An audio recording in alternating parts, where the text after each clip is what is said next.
In ancient Greece, there were many different types of slaves, such as freelance slaves, public slaves, and war captives. However, today, we travel back to ancient Greece to look at common household slaves. Household slaves were often referred to under the term oikotes, which literally meant one who lives in a house. Slaves would spend most of their time in the houses and would live in the same house as their masters.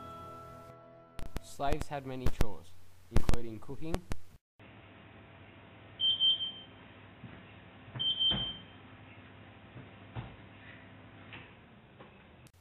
cleaning,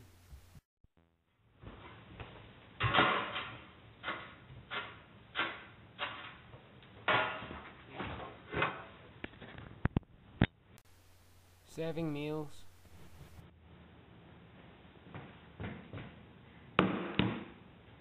as well as caring for children, representing his master at trade, travelling with his master, baking bread, making textiles, and acting as a Batman to his master's hoplite in battle. Politics was the only activity in which slaves were not allowed to participate. Because of this, many of the other activities were divided between the slaves. Supposedly, it was the status that was important, not the activity.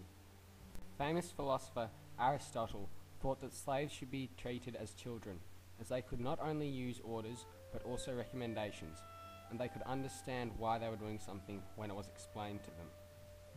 Aristotle believed that the daily life of slaves could be summed up in 3 words: working, discipline, and feeding.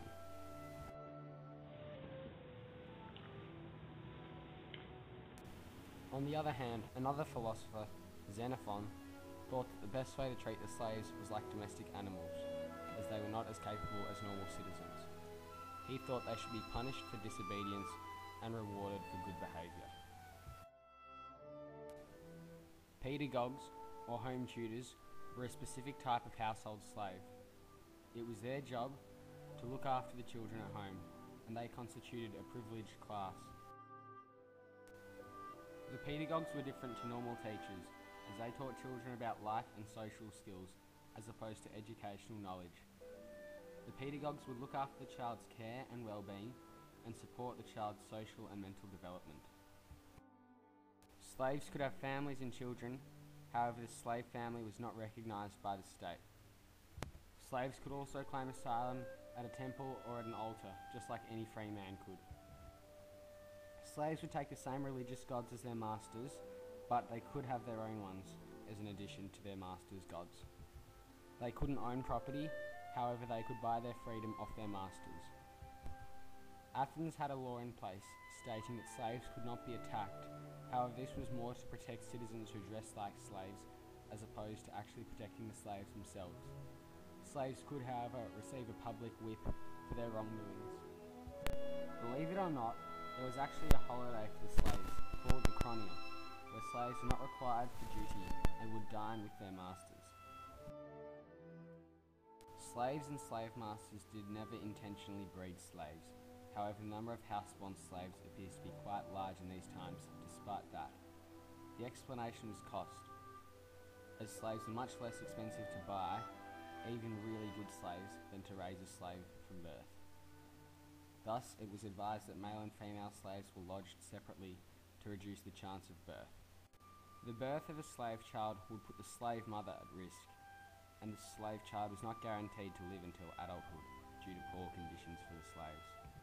Often, if a slave had a baby, it would be left on the side of a street, as the slaves couldn't look after their own children. If a slave was born and kept, he would be cared for by the master's family.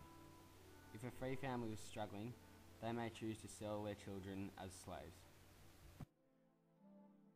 It is very common in ancient Greek literature to portray a slave as more intelligent or knowledgeable than his master, perhaps to try and raise the status of the slaves.